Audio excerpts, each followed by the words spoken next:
आज हम जापान की अफवाह प्रणाली या अफवाह तंत्र या ड्रेनेज सिस्टम के बारे में पढ़ेंगे।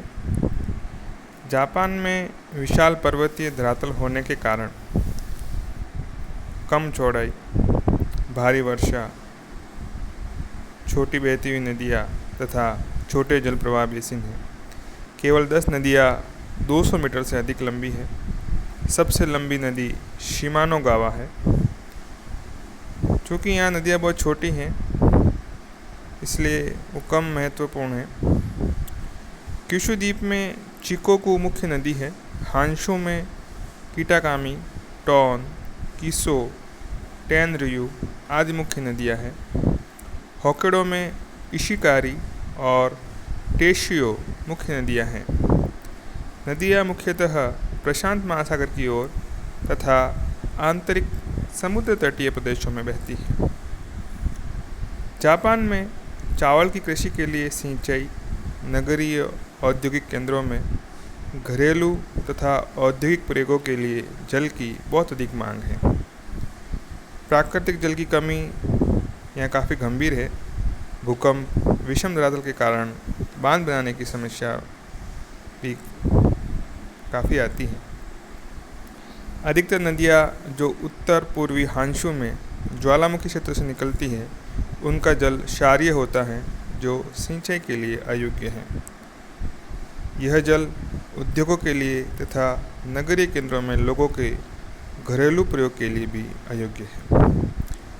झीलों की बात करें तो जापान का 1% क्षेत्रफल झीलों के अंतर्गत आता है। सेंट लेक, बीवा झील मध्यवर्ती हांशु में पूरी तट की ओर स्थित है। इसका 775 स्क्वायर किलोमीटर का क्षेत्रफल है। झीलें मुख्यतः जापान के उत्तरी पूर्वी भागों में स्थित हैं। यहाँ पर कई निमग्न घाटियाँ हैं जिनका मुँह रेत श्रेणियों से बंद हो जाते हैं और इसे झील का रूप प्रदान करते हैं, जैसे कि कसुमी हमाना। यह झीलें हांशु द्वीप में स्थित है। दरारों के कारण भी कई गर्त झीलें बन गई हैं, जैसे इनामशिरो, सुआ तथा बीवो। ज्वालामुखी झीलों की बात करें तो इसमें हांशु में तोबादा, आशी तथा होक्काइडो में कुचारा झीलें प्रमुख हैं।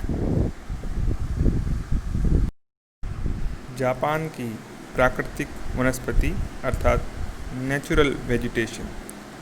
जापान का लगभग 66% क्षेत्र है वह वनों के अंतर्गत आता है।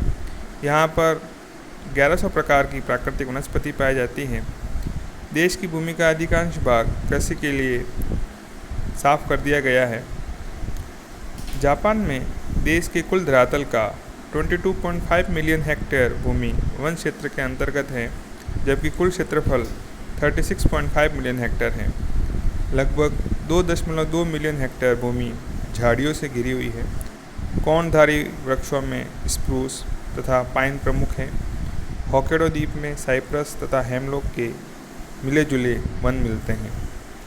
गर्म प्रदेशों में होंशु में ओक, मेपल, बर्च के पतझड़ी वृक्ष मिलते हैं।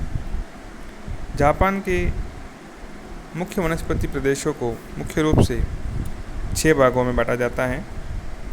या 6 प्रकार के यहाँ वनस्पति प्रदेश पाए जाते हैं।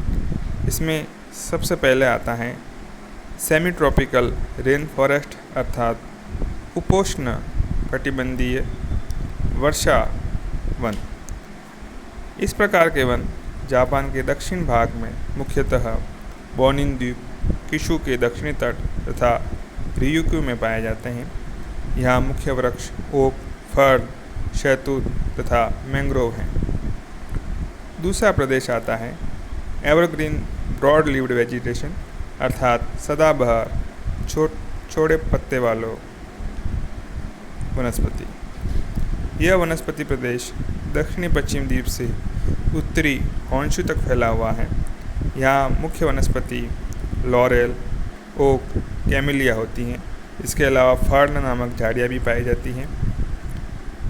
तटीय भागों में काफूर पाया जाता है। द्वीपों के तटीय भागों में फर्न तथा फिक्स झाड़ियाँ मिलती हैं।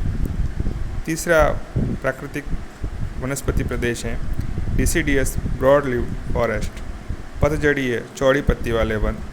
ये वन उच्च क्षेत्रों में या लॉरेल वनों के उत्तरी भाग में अधिकतर उत्पन्न होते हैं। मुख्य वृक्षों में मेपल, ओक, बर्च, कत्सूरा, बीच, बांस तथा घास भी मिलती हैं। मेपल में सबसे सुंदर पौधा होता है।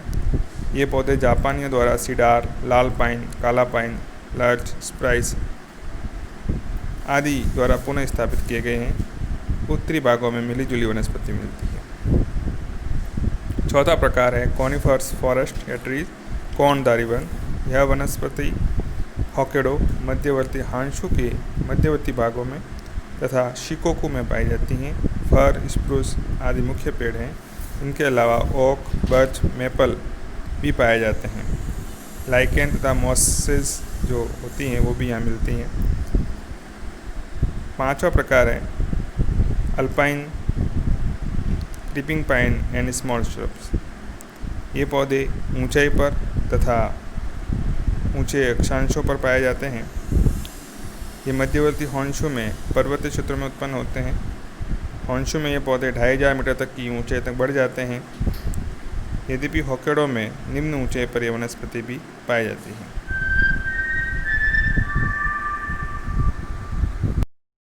अब हम जापान की कृषि के बारे में अध्ययन करेंगे। जापान एशिया का एक प्रमुख औद्योगिक देश है। यहाँ की आधी से अधिक जनसंख्या उद्योगों में संलग्न है, परंतु कृषि यहाँ के राष्ट्रीय विकास में अभी भी अपनी महत्वपूर्ण भूमिका लिए हुए हैं। जैसा कि आप जानते हैं, जापान का अधिकांश धरातल पर्वतीय है, जिसके कारण मिट्टी अनुपजाऊ है। जापान की करीब 15% भूमि ही कृषि के योग्य है। 1940 में देश की केवल 40% जनसंख्या कृषि में संलग्न थी। औद्योगिक उन्नति होते रहने से यहाँ कृषि में लगी हुई जनसंख्या में और कमी आती गई। यहाँ की कृषि कार्य पर निर्भर जनसंख्या विश्व के अन्य देशों में कृषि पर निर्भर जनसंख्या की तुलना में काफ़ी कम है। वर्तमान में देश की करीब 16% जनसंख्या ही कृषि के कार्यों में संलग्न है। यहाँ की प्रमुख फसलों की बात करें तो यहाँ पर काफ़ी विविधता लिए हुए कृषि फसलें उत्पादित की जाती हैं, जैसे चावल, गेहूँ, जौ, सोयाबीन, तंबाकू आदि यहाँ की प्रमुख फसलें हैं। अब हम एक एक करके फसलों को देखते हैं। सबसे पहले देखते हैं चावल। चावल जापान की मुख्य फसल है। यह लोगों की मुख्य खाद्य फसल भी है। उच्च प्रदेशों में चावल केवल 5% है, शेष मैदानी भागों में है। चावल का प्रयोग यहाँ पर शराब बनाने हेतु भी किया जाता है। कृषि क्षेत्र में 40% भाग चावल के अंतर्गत आता है। इटली तथा स्पेन को छोड़ जापान सबसे अधिक प्रति हेक्टेयर चावल उत्पादन करने वाला देश है। यहाँ विश्व में कुल उत्पादन का करीब 2.5% चावल उत्पादित होता है। होंशु, शिकोकू, क्यूशु द्वीप मुख्य चावल उत्पादक क्षेत्र हैं। होंशु में शिटोचु सबसे अधिक महत्वपूर्ण क्षेत्र है। गेहूं तथा जौ की बात करें तो गेहूं 37 डिग्री नॉर्थ के दक्षिण में उत्पादित होता है, जहां इसे सर्दियों की फसल माना जाता है। इसी प्रकार जौ का उत्पादन होता है। इनका उत्पादन शुष्क क्षेत्रों में अन्य फसलों के साथ होता है। विश्व स्तर से उत्पादन क्षमता अधिक है। यह संयुक्त राष्ट्र अमेरिका के उत्पादन का दुगुना उत्पादन करती हैं। गेहूं तथा जौ की जापान का सभी भागों में कृषि होती है, जहां वर्षा कम हो। यह समतल मैदानों की प्रमुख फसल है। मीठे आलू, स्वीट पोटैटो की बात करें तो यह स्टार्च प्रदान करने वाली प्रमुख फसल है, जो कि यहाँ के कुल कृषि क्षेत्र में 8% अपना हिस्सा रखती है। इसके हेतु होंशु में क्वांटो का जो मैदान है वह काफ़ी ज़्यादा महत्वपूर्ण है। इसका उत्पादन काली मिट्टी में होता है, जहाँ चावल की कृषि सामान्यतः नहीं हो पाती है। इसे गरीबों का भोजन भी कहा जाता है। मोटे अनाजों की बात करें तो ये मुख्य रूप से उत्तरी होंशु तथा होक्काइडो के उच्च मैदानी भागों पर स्थित खेतों में होती है। सोयाबीन तथा मटर का क्षेत्र कुल कृषि क्षेत्र का करीब 60% ढका हुआ है। सब्जियां मुख्य रूप से नगरीय केंद्रों के नज़दीक वाले द्वीपों पर की जाती हैं। ऑयल सीड्स की बात करें तो यह नगोया, बीवा झील, तथा क्युशु झील के दक्षिण तटों पर उत्पादित होती हैं। अगली फसल देखें हम तो वह चाय है। चाय जैसा कि आप जानते हैं कि यह उष्णकटिबंधीय पौधा है। इसका उत्पादन 37 डिग्री नॉर्थ के उत्तर में नहीं किया जा सकता। मुख्य चाय उत्पादन क्षेत्र उच्च मैदान क्षेत्र तथा क्वांटो क्षेत्र, नगोया तथा क्योटो के कुछ भाग हैं। अच्छी उपजाऊ मिट्टी, गर्म जलवायु, पर्याप्त वर्षा, महिला मजदूरों की उपलब्धि द्वारा उच्च आर्द्रता चाय की कृषि में महत्वपूर्ण भूमिका निभाते हैं। अगला है शहतूत। शहतूत के वृक्ष एक बड़े क्षेत्र पर मिलते हैं। इन पर रेशम के कीड़े पाले जाते हैं। ये वृक्ष पहाड़ी मिट्टी पर उगाए जाते हैं या रेतीले पुलिनों पर या नदियों के किनारों पर। गर्म ग्रीष्म ऋतु तथा सम तापमान इसकी कृषि के लिए अनुकूल है। मध्य होन्शु, क्वांटो का मैदान तथा आइस खाड़ी में इसका उत्पादन अधिक किया जाता है। इस प्रकार ये जापान की प्रमुख फसलों का प्रादेशिक वितरण था।